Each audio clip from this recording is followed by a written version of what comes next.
Welcome back to the Rob Maness Show live here at Patriot TV, and we're excited to be on Patriot TV. Go check it out. Sign up to take in other shows and everything. We're new to the network, and we're just ecstatic. We'll get started on 4 days a week, Monday through Thursday, 4 p.m. Eastern, just like we were a few months ago in our last network. And we want to get new folks on board. So, folks. I know that you've been watching us. The Spaces audience has grown to between 750 and 1,000 per show, and that's fantastic. But let's make it even bigger because we want to get the facts and the truth out. And what you just saw there was a little piece on the doomsday clock and not being moved any closer than 90 seconds to midnight. But under the last administration, the doomsday clock was irrelevant. And then a little bit over a year ago, it was restarted and set to 90 seconds to midnight because of the disaster that we're seeing in the world and the failure of American and Western allied deterrence. And we're talking with retired Army Major Chase Spears, who's a former spokesman for the U.S. Army Recruiting Command. Chase, I wanted to devote this last segment to readiness and capability and what this recruiting and retention disaster means to the risk levels of us getting into a World War III, because we're in major wars in two different places, really, in one way or another, in Ukraine and Europe, or in the Middle East, all around the Suez Canal, Red Sea, and the Persian Gulf, and the Mediterranean Sea. Yeah, absolutely, Rob.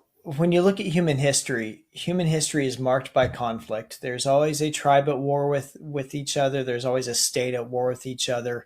We have been really fortunate to live in a very small historical window in which you had really Western and U.S., primarily U.S. leadership that was able to bring some stability to the world. Now, there were still many, many wars. The bloodiest wars in history happened in the 20th century, but we always hope that eventually coming out of them we'll reach some point that we're not continuing to have these big wars. And unfortunately, there always will be wars. There always have been. But America was always somewhat of a stabilizing force and at least offered some level of deterrence.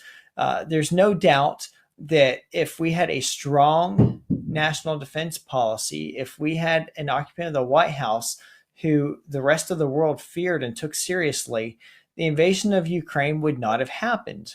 The Hamas attack into Israel would not have happened. But when when tyrants sense American weakness, they take advantage of that and they exploit it. And the question we have to ask as Americans is, do we want to continue playing a role in being a stabilizing force in the world? Yes or no? And right now, the answer has clearly been no. And if we are going to allow our military to continue being seen as an agency that should be distrusted, that the public should question whether or not to send their sons or daughters, well, that's going to have ripple effects that cause the force to necessarily shrink. If you're only recruiting 60, 70, 80% of the people you need every year, you're going to reach a point in time where, well, you have companies that are only 60, 70, 80% staffed. And that inevitably affects your readiness, and the world notices. And tyrants around Yeah. the world are watching to see, would America be prepared and would they be willing? And if the answer is no, we're about to see an interesting point of history. Yeah, we are. I mean, and they have some really incriminating data points recently. Like the disaster of the withdrawal in Iraq, in Afghanistan, which some veterans I've heard say was a surrender.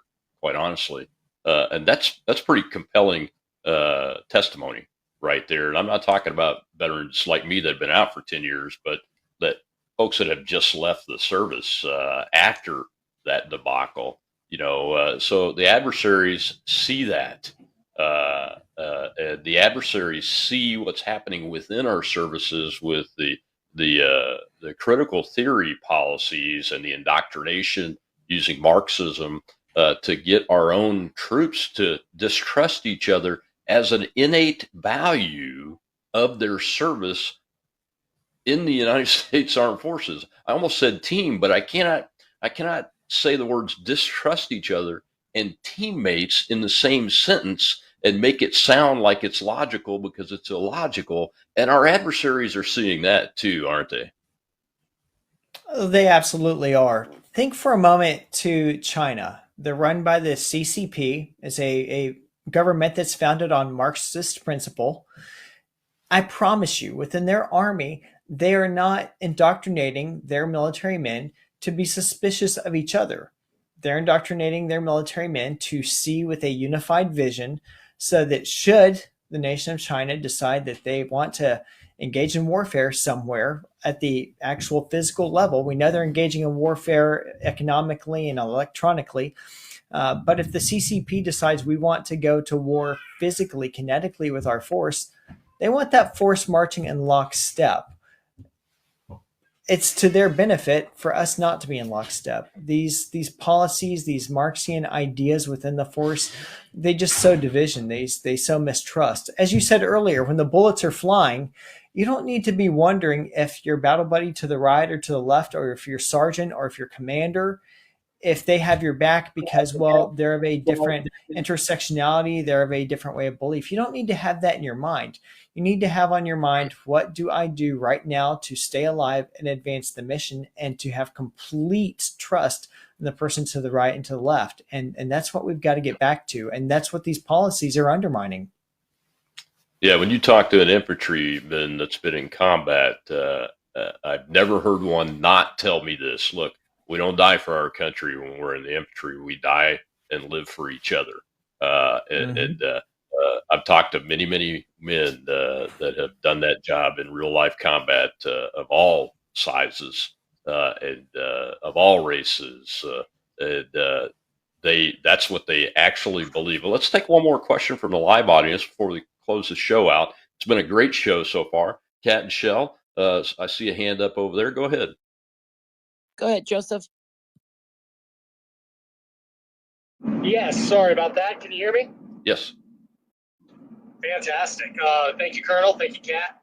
I'm coming up here to ask about just basically not only foreign issues over not only in the Middle East and Ukraine and China, but also here in our own states. We got Texas with their Border Patrol down at the border in Eagles Pass securing our border, while we got the Biden administration trying to dismantle this border. And I know it's a little bit off topic, but this is, from what I'm looking at, really close to bleeding Kansas in the time period before the American Civil War.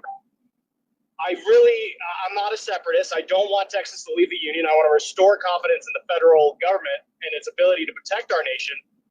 But what are we looking at when it comes to the United States as a federal entity and its operations down at the border, and the National Guard of Texas picking up the slack that the federal government should be doing, and instead they are facilitating and human smuggling and destroying our border, and in my opinion, confidence in the federal government itself. I don't mean to get too off topic, but I think it ties in with readiness of the American people, not only in Texas, but with the rest of the United States, not just with foreign threats, but a domestic threat with civil strife. I'll yield with that. Absolutely. You know, I'll take 10 seconds to say my part about it. And that is that, the discussion about illegal aliens being allowed to serve in the U.S. Armed Forces is critically important to that question as part of it. And the other piece to it is that we have the National Guard, reserves, and active duty forces, and all of them are sworn to protect and defend the United States Constitution. And there is an expectation that all members of the government, elected, appointed, or hired, are going to follow the law and equally apply the law according to what the way it is written, and not ignore the law, whether it's federal, state, or local level. I'll throw it over to Chase there for about 30 seconds. We've got Chase. This gets to a big question I've been asking, and it's probably one of the next articles I'm going to write, is what is the point of maintaining this large military if we're not going to use it to secure our own border? That is the point of having a military, is to protect one's own homeland. And so God bless Texas. God bless Governor Abbott. I'm glad to see that there's leadership there stepping up. It's just mind boggling to me that the people at the highest levels who have benefited from the just largesse and the blessings of America are so eager and willing to turn their backs on it and to watch and to say we're not going to enforce our laws and to let whoever wants to come here come here. Historians are going to rue this moment and ask, where were we? Exactly right. And illegals serving in the U.S. military just complicate that issue and put us at risk of something really bad happening internally if the U.S. military is called upon to act in an inappropriate way or in a way that's outside of our values, Chase. It's an incredibly important issue, really, to talk about. And our readiness being weak externally is impacted by our readiness being weak internally too. And again, our adversaries are watching and they're observing. As a matter of fact, many of these adversaries, there have been tens of thousands of Chinese military age males come in through the southern border under Joe Biden are here, and we're not tracking on them. So it is a national security issue. The fact that our compact, the Constitution, the partnership the sovereign states made so long ago together is being broken by the federal government brings an issue up that makes it even more important for us to not be indoctrinating our kids on things like critical race theory because it throws issues in like slavery from long ago that really don't belong here. And the issue of whether a state has a right to act on its own is one of those issues that was involved in the original Civil War. But we have to be able to talk about those issues outside of the issues that were a big cause of the original American Civil War leading up to the 1860s. The issue of slavery has nothing to do with what's going on today, but the issue of the compact being ignored by the federal government does. And it's the same exact issue I tweeted out yesterday that it will come up and be debated. And it's already started. Governor Abbott's letter actually triggered even more debate today. Well, Chase, thank you very much. I've had your Twitter account up the whole time we've had the show on. We appreciate you. And folks, go find him. You can find him out there on Twitter and follow him and follow all those men and women that signed the Declaration of Military Accountability and go sign that petition at militaryaccountability.com or .net right now because it's for the American people to support. Well, I'm Rob Maness. We'll be back Monday with more War Mondays. Again, with Colonel John Mills, who's been over in Taiwan the last 3 weeks. So it's going to be a very interesting conversation. I'll see you Monday here at Patriot TV on the Rob Maness Show Live.